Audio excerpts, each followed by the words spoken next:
پھنڈوں سے انسان کو محفوظ فرما لیتے ہیں، شرط یہ ہے کہ تم تقوی اختیار کرنے والے ہو۔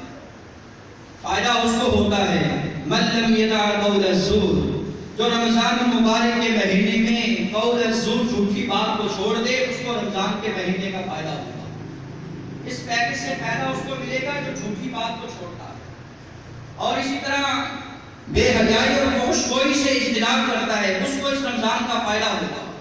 اور جو بے حیائی سے، فحش گوئی سے پرہیز نہیں کرتا، غاصبانہ زندگی اختیار کرتا ہے، ظلم اسی طرح کرتا چلا جاتا ہے، اس کو اس رمضان کا کوئی فائدہ نہیں۔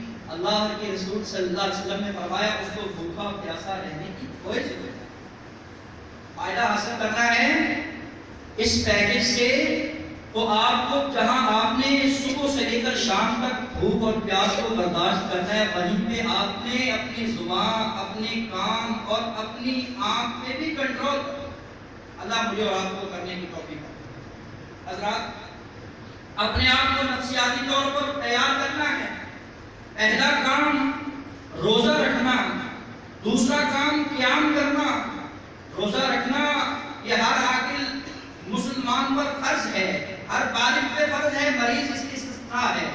اور اسی طرح قیام کرنا، اس کی صورتحال جو آپ کو موجودہ صورتحال سے آپ کو آگاہ کیا گیا ہے، آپ کو SOP کا جو لائحہ عمل دیا گیا ہے، 20 نکات دیے گئے ہیں، ان مشروط شرائط کے ساتھ آپ وقت کی حکومت سے جو انہوں نے آپ پر احتیاطی تدابیر اور جو انہوں نے آپ کو فوائد و ضوابط دیے ہیں، ان کو اختیار کرتے ہوئے قیام کرنا ہے۔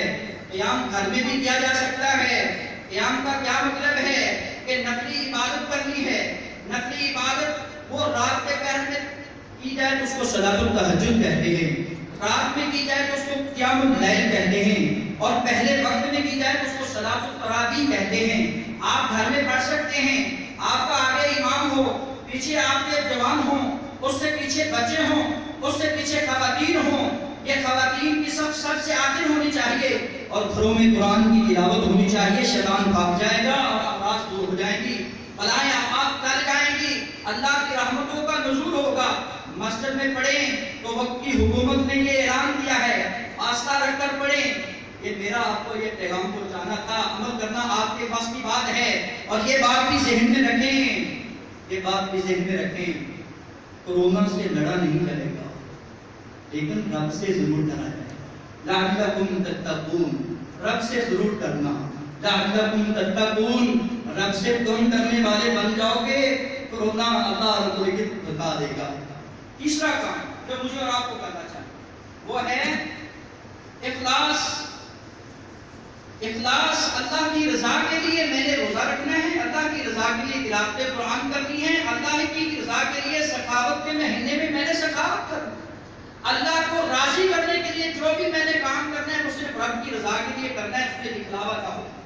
تیسرا کام شہر القرآن، قرآن کے مہینے میں قرآن کی تلاوت کیجیے۔ سلف کا یہ عمل تھا، وہ کہتے ہیں کہ ہم غیبت سے بچنے کے لیے، زبان پر کنٹرول کرنے کے لیے، بے حیائی اور فحش گوئی سے بچنے کے لیے مسجد میں دل لگاتے ہیں اور قرآن کی کثرت کے ساتھ تلاوت کرتے ہیں۔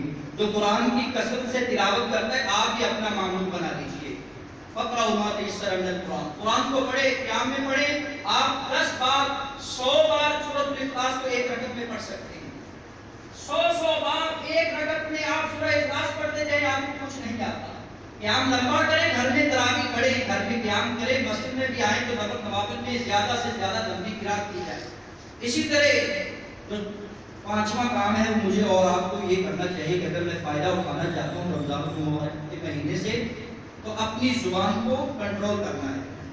سحر و صبر ہے، صبر کرنا ہے، اگر کوئی برا کہہ بھی دے تو صبر کرنا ہے، لڑائی کرے بھی تو صبر کرنا ہے، کہہ دینا کہ بھئی